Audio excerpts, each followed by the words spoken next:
Hello and welcome back to today's questions. Today we're going to cover Alfred Wenger and his theory about continental drift and Pangea. But first, before we decide if these theories are right, we have to dive into the theories themselves. So his first theory is the beaches. So if we take a look at North America, we can see that this beach could fit into Europe. And same thing with Australia, Africa, and Antarctica's beaches. Next theory is the mountains. He found mountains in Australia, Africa, North America, Antarctica, and Europe that have similar things, such as the mountain's altitude makes it very hard to breathe. It might have a high, steep. It might be very steep, and the altitude makes breathing very hard.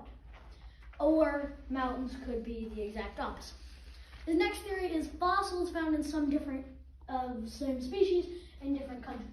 So, as in North America, we can find a dinosaur similar to one up here in Antarctica. Now, he believed that these species couldn't have flown or couldn't have swam that far because it's almost 25,000 kilometers between North America and Antarctica. So, his theory is this.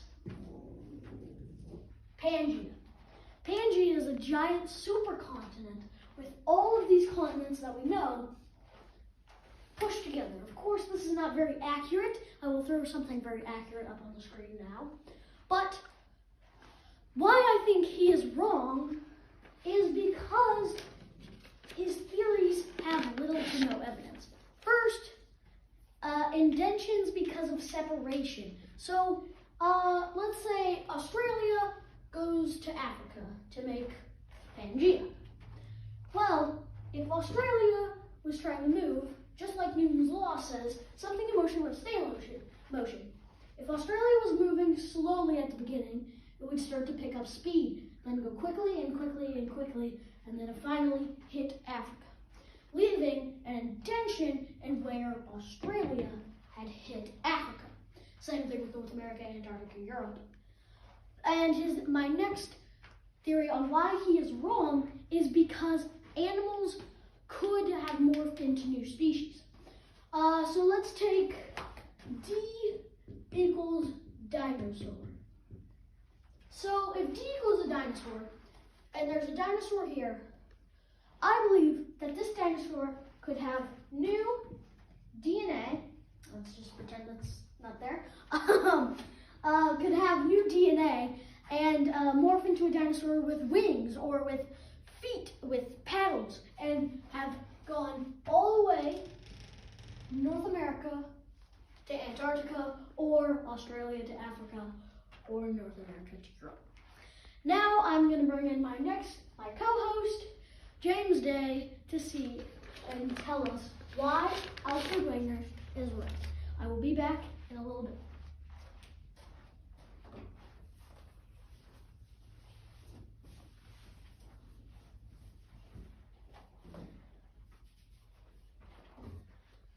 Alright, hello folks. Today we're going to be talking about why Alfred Wenger is right.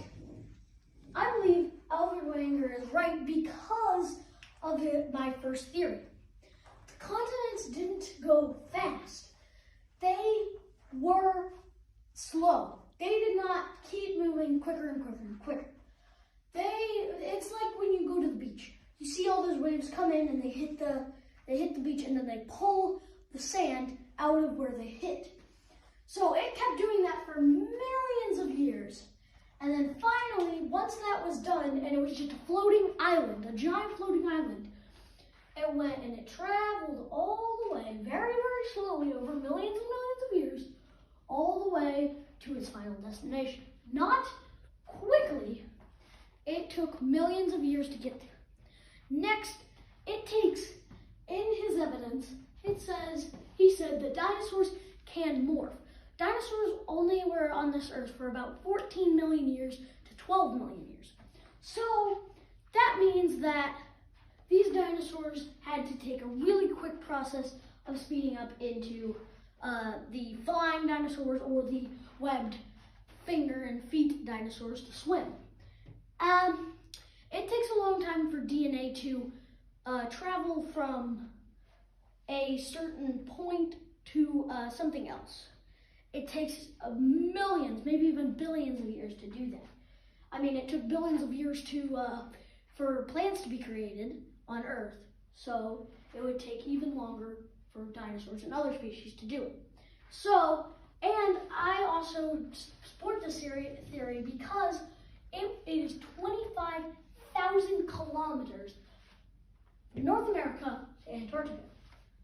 And I don't think any species on the Earth could go 25,000 kilometers without having to stop and rest, stop and eat food, stop and get a drink, something like that.